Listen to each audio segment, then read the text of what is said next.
Assalamualaikum warahmatullahi wabarakatuh. Kami dari kelompok 8 TBO kelas J akan mempresentasikan hasil diskusi kami mengenai mesin Turing. Sebelumnya perkenalkan saya Syakira dan teman saya Demina. Jadi yang pertama kita akan membahas tentang pengertian dan definisi mesin Turing. Jadi mesin Turing adalah model komputasi teoritis yang ditemukan oleh Alan Turing. Mesin ini berfungsi sebagai model ideal untuk melakukan perhitungan matematis. Jadi walaupun model ini diperkenalkan sebelum komputernya tadi dibangun, model ini tetap diterima kalangan ilmu komputer sebagai model komputer yang sesuai untuk menentukan apakah suatu fungsi dapat diselesaikan oleh komputer atau tidak.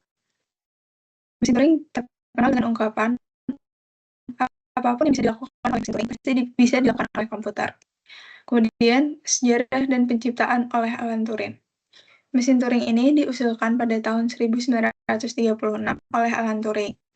Jadi tujuan awalnya ini untuk memecahkan masalah logika yang diajukan oleh David Hilbert tentang apakah semua masalah matematika dapat diselesaikan secara algoritmis. Mesin Turing ini menyediakan dasar formal untuk memahami konsep algoritma. Nah, mesin Turing ini juga memiliki kemampuan untuk menggambarkan perilaku komputer general purpose. Kemudian, mesin Turing juga dapat digunakan untuk menghitung kelas fungsi bilangan bulat yang dikenal sebagai fungsi rekursif sebagian.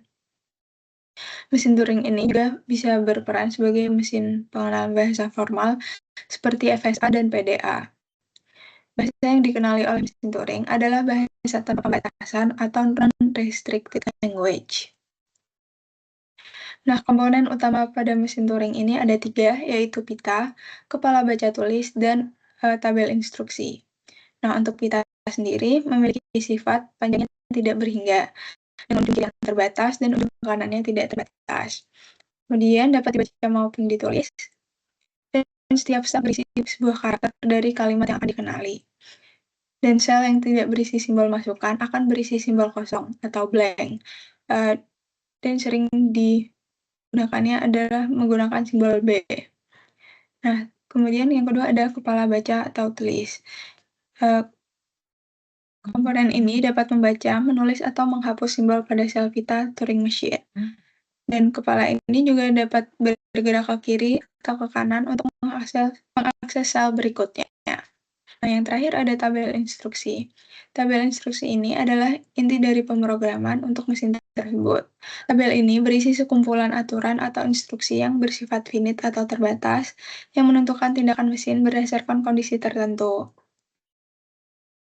Jadi, setiap barisnya ini menggambarkan suatu instruksi tunggal yang terdiri dari beberapa elemen. Nah, jika keadaan saat ini adalah N, dan simbol yang dibaca pada pita adalah X, maka tulis simbol Y pada sel yang sama di pita. Y itu bisa sama dengan X juga. Nah, kemudian masuk ke keadaan baru, M. M ini juga bisa sama dengan N, dan melakukan salah satu tindakan, yaitu gerak ke kiri atau gerak ke kanan, atau berhenti atau halt. Nah, bagian kedua adalah komputasi dengan mesin Turing Machine atau mesin Turing. Nah, jadi proses kerjanya itu perilakunya bergantung pada simbol masukan yang berada pada posisi head atau baca atau tulis dan status dari finite control-nya. Nah, pada setiap gerakannya, mesin Turing itu melakukan salah satu aksi. Yang pertama, berubah status. Yang kedua, menuliskan simbol pada pita masukan.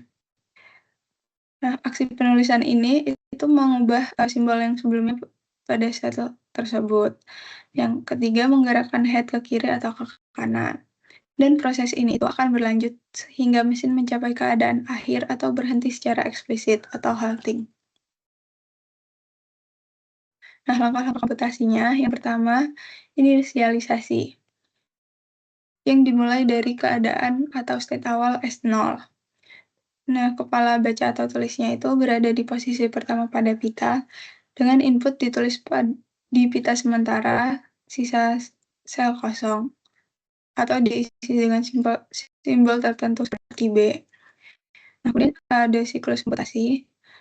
Jadi proses komputasi mesin Turing berlangsung dalam siklus yang terdiri dari yang langkah pertama, yaitu mesin membaca simbol di bawah kepala baca atau tulis.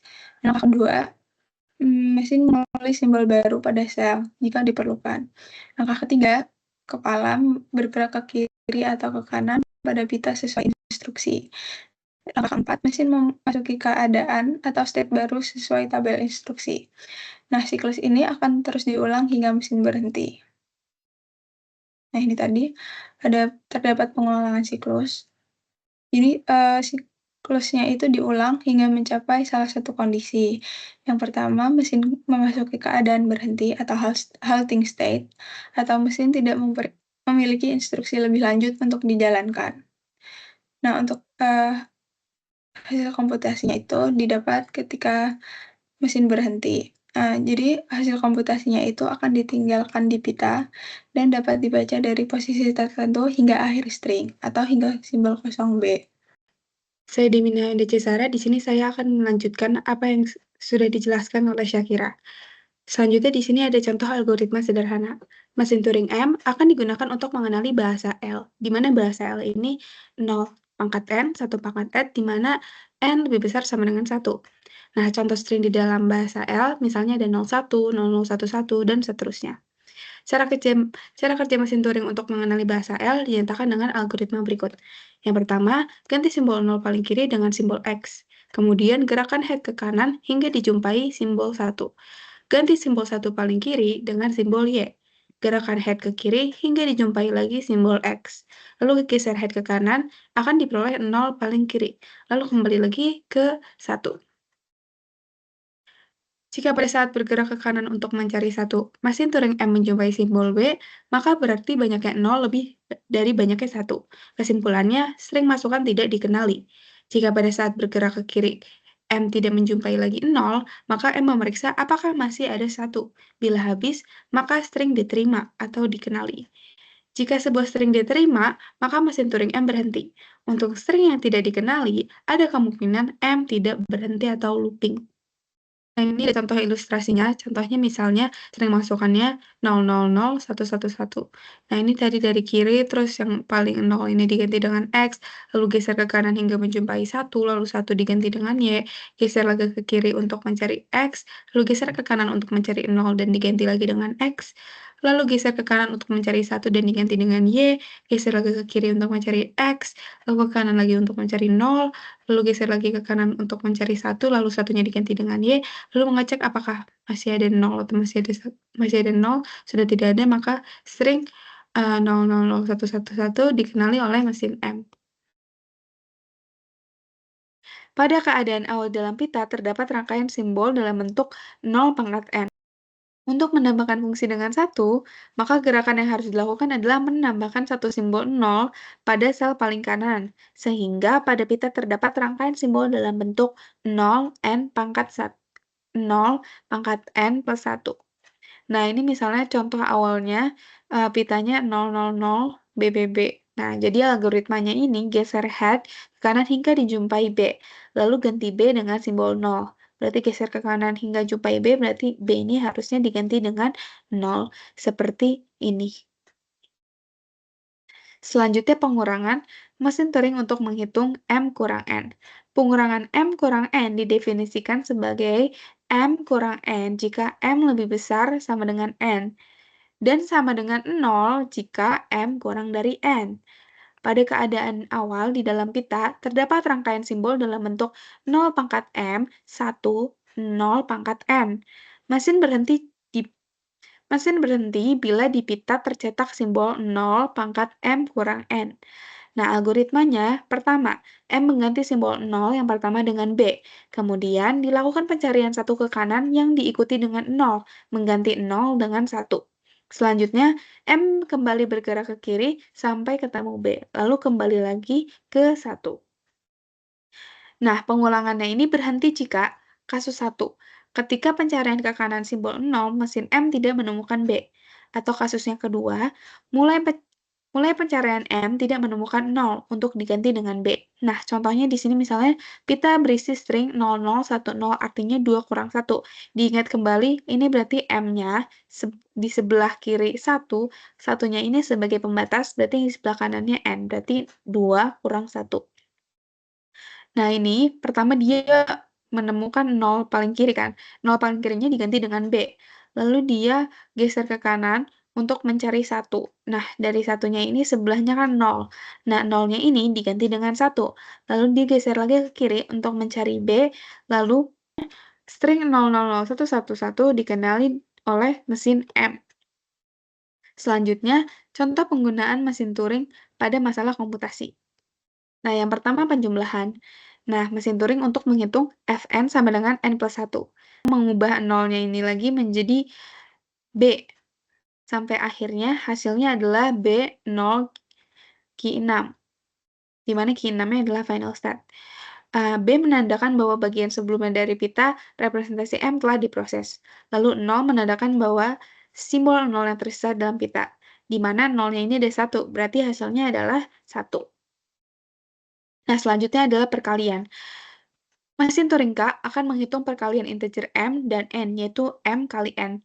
Mesin Turing K menerima masukan dalam bentuk 0 pangkat M, 1, 0 pangkat N. Ini mirip sama pengurangan yang tadi.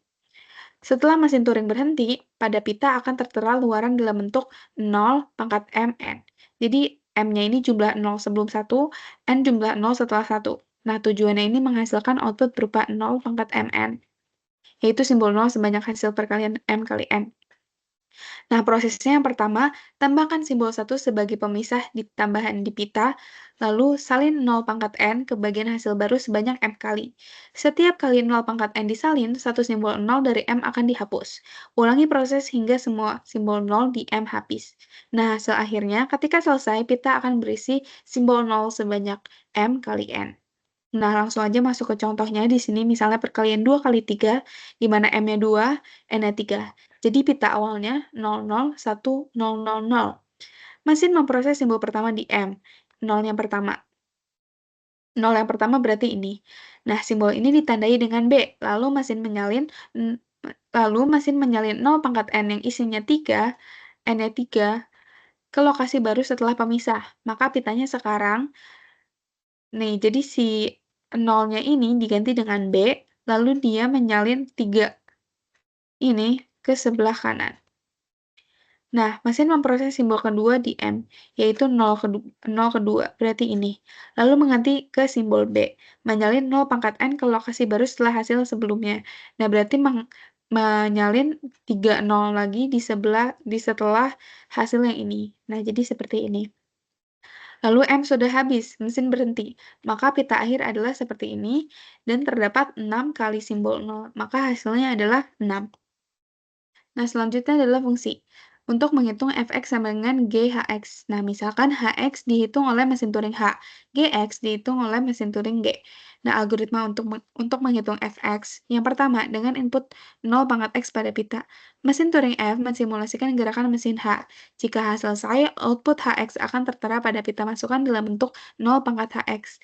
Mesin Turing M kemudian mensimulasikan G dengan input 0 pangkat HX yang sudah tertera pada pita.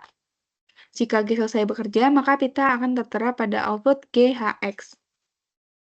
Dengan demikian, jika kita memiliki mesin Turing G dan H yang masing-masing menghitung fungsi fx dan gx, maka komposisi GHX dapat diimplementasikan dengan membungkus kedua mesin Turing G dan H dengan sebuah mesin Turing baru F, yang tugasnya mengaktifkan H dan G dalam urutan yang benar. Aksi pengaktifan ini dapat dipandang sebagai pemanggilan upah program yang dilakukan oleh mesin Turing. Nah, contohnya di sini, misalnya ada fungsi HX yang di mana X plus 1. Mesin Turing H menambahkan 1 ke input X. Lalu fungsi GX sama dengan 2X, di mana mesin Turing G menggandakan nilai input X. Nah, tujuannya adalah untuk menghitung Fx sama dengan GHX atau sama dengan 2 dikali X plus 1. 2 kalinya X plus 1. Nah, inputnya adalah X sama dengan 2. Input awal pita dimulai dengan 0 pangkat X, karena X-nya 2, maka 0-nya ada 2. Nah, langkah pertama, mesin H menghitung HX dengan X plus 1. Mesin H menerima input 0 pangkat 2, atau 00, Lalu mesin H menambahkan satu simbol 0. Nah, sekarang output mesin H adalah 0 pangkat 3, jadi 0-nya ada 3. Langkah kedua, output H menjadi input mesin G. Pita sekarang yang kita miliki adalah 0 pangkat 3, atau 0-nya ada 3 kali hasil dari H2. Nah, mesin G menggunakan input ini untuk menghitung G3 atau 2 kali 3. Nah, lalu langkah ketiga, mesin G menghitung GHX atau sama dengan 2HX, 2 dikali HX. Mesin G menggandakan jumlah simbol 0 di pita. Nah, jadi dari 0 pangkat 3 atau 0-nya ada 3, mesin menyalin simbol 0 3 kali lagi, sehingga output dari mesin G adalah 0 pangkat 6, atau ada 6 simbol 0, maka hasilnya adalah 6. Nah, selanjutnya di sini ada definisi normal dari mesin Turing. Yang pertama ada Q, Q adalah himpunan state. Selanjutnya ada sigma, sigma merupakan himpunan simbol-simbol. Lalu ada gamma, gamma merupakan himpunan berhingga simbol-simbol yang muncul di pita. Lalu ada delta, delta merupakan fungsi transisinya. Lalu Q0, state awal, B, simbol blank, dan F adalah state akhirnya. Selanjutnya adalah simulasi algoritma lain atau pangkat, yaitu eksponen X di pangkat Y. Mesin membaca 0 pangkat X dan menilai sebanyak Y kali. Setiap iterasi tandai X agar tidak dihitung 2 kali. Salin 0 pangkat X ke bagian hasil, kurangi Y satu per satu. Mesin berhenti jika Y sama dengan 0 dan pita menunjukkan hasil 0 pangkat X pangkat Y. Jadi di sini contohnya eksponensial dari 2 pangkat 3, di mana 0 pita awalnya 0 pangkat X1, 0 pangkat Y, 0-nya ada 2, Y-nya ada 3. Jadi 0 pangkat X-nya ini, X-nya 2, 1 sebagai pemisah, dan 0 pangkat Y, Y-nya 3. Dan di iterasi pertama, mesin membaca 0 pangkat X, tandai simbol pertama 0 di X mengubah menjadi X, lalu salin simbol 0 di sebelah kanan pemisah 1, lanjutkan ke simbol kedua di X dan ulangi proses. Jadi hasilnya kayak gini. Lalu di iterasi kedua, mesin membaca simbol 0 di hasil salin 0 pangkat X ke lokasi baru. Simbol pertama 0 menghasilkan 00. Simbol kedua 0 menghasilkan 00. Ubah simbol hasil yang telah diproses untuk menghindari duplikasi. Jadi hasilnya seperti ini. Mesin membaca hasil saat ini. Untuk setiap simbol 0 di hasil, salin 0 pangkat X ke lokasi baru. Simbol pertama 0 menghasilkan 00, simbol kedua menghasilkan 00 juga, simbol ketiga 0 juga menghasilkan 00, simbol keempat 0 juga menghasilkan 00. Jadi hasilnya seperti ini. Hasil akhirnya ada 8 0, yang artinya hasilnya 8. Nah, untuk bagian selanjutnya, ada bagian 4, yaitu pengenalan bahasa bebas konteks dan bahasa sensitif konteks. Untuk bahasa bebas konteks, contohnya itu ada 0 pangkat N, 1 pangkat N, dengan N lebih dari sama dengan 1. Nah, untuk mengenali bahasa ini, mesin Turing melakukan hal-hal berikut. Jadi, yang pertama, mengganti simbol 0 di paling kiri dengan X, dan mencari simbol 1 di kanan. Yang kedua, mengganti simbol 1 pertama dengan Y, dan kembali lagi ke X. Dan langkah 1 dan 2 itu diulang hingga tidak ada lagi 0. Nah, jika menemukan simbol B saat mencari 1, dan jumlah 0 lebih banyak dari 1, itu string akan ditolak. Dan jika tidak ada lagi 0 dan semua 1 sudah habis, maka string diterima. Nah, mesin berhenti jika string dikenali, tetapi bisa saja looping untuk string yang tidak valid. Nah, dari penjelasan sebelumnya, ada 4 modus kerja yang berbeda dari mesin Turing ini. Yang pertama, jadi ada 4 state, A, B, C, D, dan aksinya, state A itu adalah menemukan simbol 0. Yang state B, mencari simbol 1 ke arah kanan, state C mencari simbol X ke arah kiri, dan state D memeriksa simbol yang tersisa pada pita masukan. Nah, dalam setiap modus kerja, aksi yang dilakukan mesin Turing ini mungkin menerima atau membaca berbagai simbol pada pita. Aksi yang dilakukan pada setiap modus kerja itu juga dapat berbeda-beda. Nah, ini adalah perilaku yang lengkap dari mesin Turing 0 pangkat N dan 0 pangkat N, 1 pangkat N. Jadi di state A, jumpa 0. Jika mesin menerima simbol 0, maka mesin berubah state ke status B, state B, dan mengganti simbol 0 tadi menjadi simbol X, dan menggerakkan head ke kanan. Nah, kemudian tadi setelah berpindah status ke B, yaitu cari 1, jika state jika mesinnya menerima simbol 0, maka head-nya akan bergerak ke kanan. Nah, kemudian jika nanti menemukan menerima simbol 1, maka mesin akan berubah state ke state C, lalu mengganti simbol 1 tadi menjadi simbol Y, dan menggerakkan head ke kiri. Nah, tadi habis dari status C ini, yaitu cari X, jika menemukan simbol 0, maka head akan menuju ke kiri. Dan jika nanti sudah menemukan X, jika nanti menerima simbol X, maka statusnya itu berubah lagi ke A, dan head-nya bergerak ke kanan. Nah, tadi kan ini statusnya ke A, berarti nanti kembali lagi ke sini, dan ini akan dijalankan. Nah, terakhir, jika nanti mesin menerima simbol B atau simbol kosong, maka statusnya berubah ke E, dan head-nya ke kanan. Nah, status E ini artinya adalah string dikenali. Nah, untuk membuat notas yang lebih ringkas, simbol-simbol tadi dibuat menjadi triple key AD yang menyatakan aksi bahwa mesin berubah ke status key, menuliskan simbol A, dan menggerakkan head ke arah D. Jadi tadi dari state A, jika mesin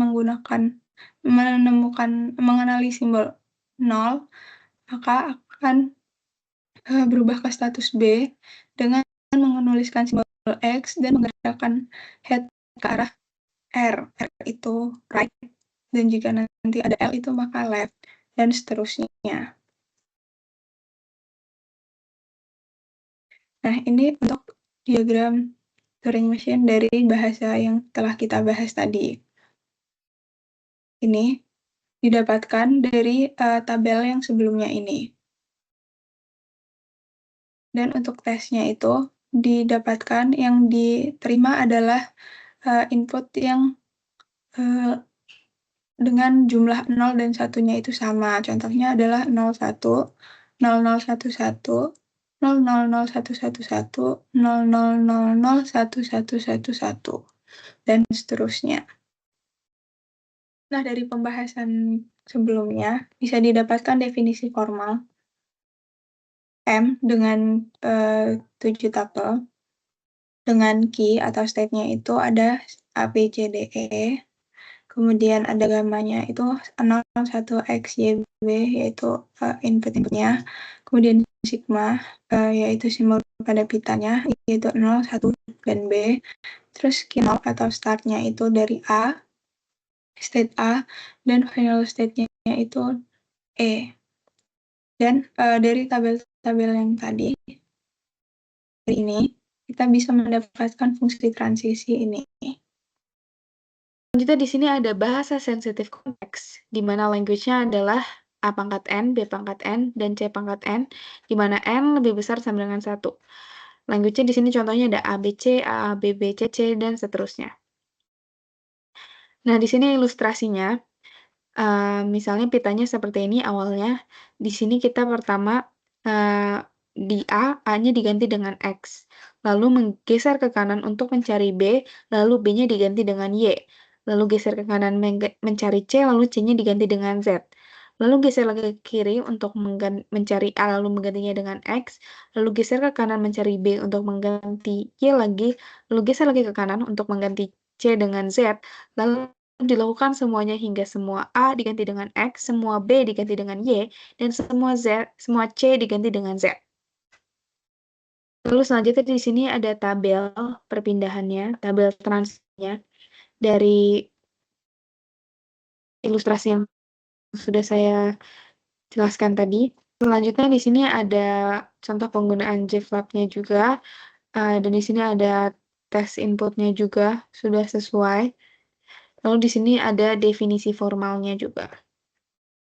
Nah, yang pembahasan kelima ada implementasi mesin Turing. Nah, untuk struktur datanya itu ada pita atau tab yang menggunakan list Python, di mana setiap elemennya itu mewakili satu sel pita. Jadi, terus pita itu diperluas secara dinamis dengan simbol 0B jika kepala bergerak ke ujung. Jadi ini yang di Python-nya. Nah, kemudian ada kepala baca atau tulis. Kepala itu berupa sebuah integer untuk menyimpan posisi kepala baca atau tulis pada pita. Nah, kepala itu dapat bergerak ke kiri, head-nya -1 atau kanan, head +1. Nah, inisialisasi pada Python-nya itu head-nya adalah 0. Kemudian ada tabel instruksi yang menggunakan dictionary dengan key sebagai pasangan, current state, current symbol, dan value sebagai new state, new symbol, dan direction-nya. Jadi seperti ini contohnya. Jadi current state-nya itu misalnya A, kemudian current symbolnya itu 0. Dan yang new state-nya itu B, new symbolnya X, dan direction-nya atau arahnya itu R untuk ke kanan. Nah, kemudian ada keadaan atau stage. Nah, himpunan terdiri dari himpunan state, yaitu A, B, C, D, E. Kemudian ada state awalnya atau start state, yang di sini A, dan ada state penerima atau accept state, di sini E, dan state penolak atau reject state, yang di sini adalah R. Nah, kemudian dari kodenya itu terdapat yang pertama adalah konstruktor. Nah, jadi di sini akan menginisialisasi pita atau tab sebagai list dengan simbol 0B di akhir. Kemudian ada kepala baca atau tulis pada posisi 0. Kemudian ada state awal, state penerima, state penolak, dan tabel transisi berupa dictionary. Nah, yang kedua ada fungsi step. Fungsi ini membaca simbol di pita sesuai kepala baca atau tulis, mencari transisi berdasarkan state dan simbol saat ini. Nah, jika transisinya ditemukan, maka simbol di pita akan diperbarui. Kepala juga bergerak right atau left, dan state juga diperbarui. Jika kepala melampaui batas pita, maka simbol kosong akan ditambahkan. Jika tidak ada transisi, mesin masuk ke state penolak. Kemudian ada fungsi run. Fungsi ini menjalankan mesin secara iteratif dengan memanggil step, hingga mesin mencapai state penerima atau accept state atau penolak, reject state. Nah, nanti akan mengembalikan true jika string diterima atau false jika ditolak. Nah, kemudian kita akan mendefinisikan mesin Turing-nya dari state, yaitu himpunan state-nya dari A hingga E. Nah, di mana A-nya itu start state dan E-nya final state atau accept state. Nah, kemudian ada transisi-transisinya dengan format yang seperti yang sudah saya jelaskan, ada current state sama simbol, kemudian juga ada new state, new symbol, dan direction-nya. Nah, contohnya itu A0BXR, jadi mengganti 0 dengan X, pindah ke kanan, dan masuk ke state B. Nah, kemudian ada logika mesin. Mesin mengganti 0 pertama dengan X, kemudian menuju satu pertama dan menggantinya dengan Y, lalu kembali ke X untuk memproses berikutnya. Nah, setelah semua 0 jadi X dan 1 jadi Y, mesin memeriksa akhir string. Nah, stringnya itu bakal diterima kalau jumlah 0 dan 1-nya sama atau ditolak jika tidak sesuai aturan ini tadi. Nah, kemudian kita mencoba mengeksekusi dengan input 0011. Nah, di sini mesin itu berjalan sesuai aturan. Nah, hingga mencapai state penerima. Kemudian terdapat outputnya string 0011 diterima. Ini di bawah ini. Nah, selanjutnya adalah kesimpulan. Pertama adalah pentingnya mesin Turing dalam teori komputasi. Dalam teori komputasi, mesin Turing berfungsi sebagai alat untuk memahami apa yang dapat dan tidak dapat dihitung oleh mesin. Model ini membantu dalam mengklasifikasikan masalah berdasarkan kompleksitas komputasinya dan menentukan apakah suatu masalah dapat diselesaikan secara algoritmik. Konsep ini menjadi dasar bagi pengembangan teori komputabilitas dan kompleksitas komputasi. Selanjutnya, implikasi dan aplikasi di dunia nyatanya mesin Turing. Meskipun mesin Turing adalah model teori konsepnya memiliki implikasi praktis yang signifikan. Misalnya, pemahaman tentang batasan komputasi membantu dalam merancang algoritma yang efisien dan menentukan masalah mana yang tidak dapat diselesaikan oleh komputer. Selain itu, konsep mesin Turing universal menjadi dasar bagi pengembangan komputer modern yang dapat diprogram untuk melakukan berbagai tugas. Masa depan penelitian mesin Turing. Penelitian terkait mesin Turing terus berkembang, terutama dalam konteks komputasi kuantum dan kecerdasan buatan. Para peneliti mengeksplorasi bagaimana model komputasi baru ini dapat melampaui batasan yang ada pada mesin Turing klasik. Selain itu, studi tentang kompleksitas komputasi dan masalah yang tidak dapat dihitung tetap menjadi area penelitian aktif, dengan tujuan memahami lebih dalam batasan dan potensi komputasi. Ini referensi yang kami gunakan. Cukup sekian dari kami, kurang lebihnya mohon maaf. Wassalamualaikum warahmatullahi wabarakatuh.